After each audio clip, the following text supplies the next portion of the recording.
back to my channel. Apalagi kalau bukan Lana Super ya. Jadi teman-teman, sebelum kita melanjutkan video ini, sebelum kita membahas salah satu buku seperti biasa, mohon bantuan teman-teman untuk subscribe, like, comment, and share ya. Untuk memberikan notifikasi apabila ada video baru terkait dengan review buku dari saya. Jadi terima kasih teman-teman sebelumnya.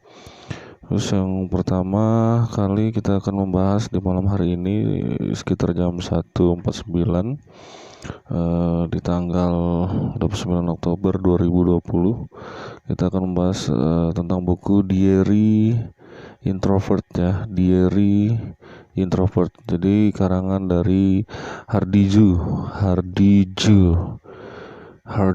ya. Jadi di covernya itu ada tulisan catatan dari balik dunia yang hening. Ini luar biasa sekali bukunya. Jadi kita akan bahas tidak terlalu banyak ya, paling kulitnya saja. Jadi di sini akan membahas tentang Diary Introvert. Jadi tentang karakter introvert ya. Jadi menurut C.G. Jung lewat tulisan yang dimuat di Baseline, introvert adalah sikap atau karakter seorang yang memiliki orientasi subjektif terhadap mental dalam menjalani kehidupannya.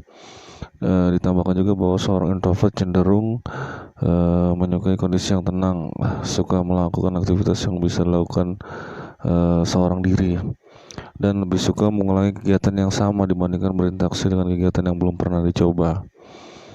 Ya, dan lebih suka mengulangi kegiatan yang sama dibandingkan berinteraksi dengan kegiatan yang belum pernah dicoba. Jadi di buku Diary Introvert ini karangan Hardiju itu berisi 150 halaman. Ya, jadi di dalamnya tertulis salah satunya punya jiwa yang terbuka, sangat mudah akrab dengan orang-orang yang baru pertama ditemui, bisa mengobrol apa saja dengan siapa saja. Hidupku rasanya jadi mudah dan indah banget ya. Tapi bagaimana terjadi kalau sebaliknya? Jadi inilah yang dialami oleh para introvert ya. Apakah bisa begitu saja disimpulkan kalau kita itu bukan orang yang menyenangkan?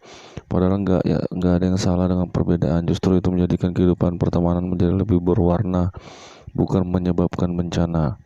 Jadi di sini penulis Hardiju menceritakan kisah seorang introvert di dalam buku ini. Keresahan, kegalauan, ketidaknyamanan, dan berbagai usaha agar bisa diterima oleh orang lain. Aku tidak bisa memilih menjadi seorang introvert atau bukan, tapi bukan berarti menjadi introvert adalah bencana. Ini salah satu cuplikan dari halaman 2. Bagi seorang introvert gak mudah merasakan kenyamanan di tengah lingkungan yang baru.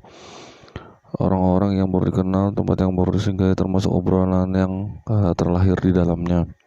Tapi seberapa besar sih orang-orang sekitar kita berhak memberikan rasa nyaman atau gak nyaman dalam diri kita? Gak 1% pun kan. Jadi kita adalah salah satunya orang yang berhak untuk memutuskan kondisi seperti apa yang membuat kita nyaman. Ya, jadi menjadi introvert bukanlah bencana selama kita tahu apa yang harus dilakukan. Kalau katanya orang introvert lebih nyaman di lingkungan yang tenang, mungkin rumah menjadi tempat ternyaman pertama. Di sana nggak ada kekhawatiran akan bertemu dengan orang baru selain tamu tentunya. Dan di sini tertulis manusia adalah makhluk sosial, makhluk yang senantiasa butuh berinteraksi dengan manusia lainnya, menjadi manusia yang bermanfaat bagi manusia lainnya. Apalah arti hidup kita kalau kita nggak membawa manfaat bagi manusia lainnya kan. Tertulis lagi, tapi kalau lebih sering berada di dalam rumah, bagaimana bisa memberikan manfaat bagi banyak orang?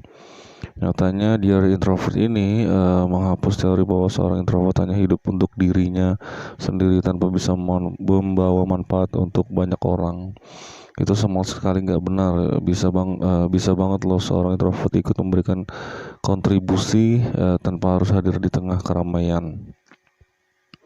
Apalagi ditulis di sini sekarang sudah era digital, pemikiran, ide-ide semua bisa disampaikan melalui bantuan teknologi.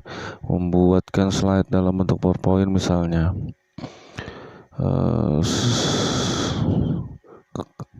Jadi ada salah satu kesan yang bisa kita dapatkan dari membaca Diary Introvert. Pertama kali melihat sampul Diary Introvert, saya mengira adalah sebuah novel. Warna biru mudanya, pemilihan fontnya sampai pemilihan gambar pada sampulnya sama sekali nggak menunjukkan bahwa ini adalah sebuah buku bergenre non-fiksi.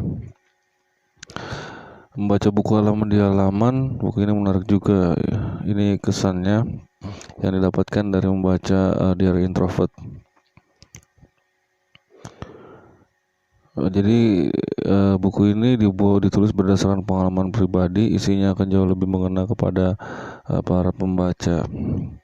Dan di dalam buku ini juga kata-katanya ringan, jadi mudah untuk kita baca dan tidak terlalu berat ya, tidak terlalu berat untuk dibaca.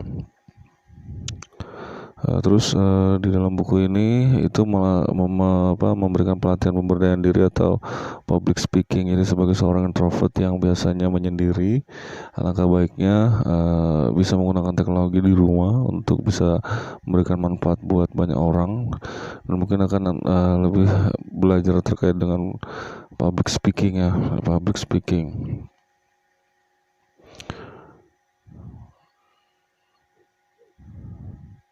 Jadi intinya introvert itu tidak yang kebanyakan orang pikirkan ya, menyendiri, jauh dari keramaian, dan bahkan mungkin dikatakan tidak memberikan manfaat bagi banyak orang.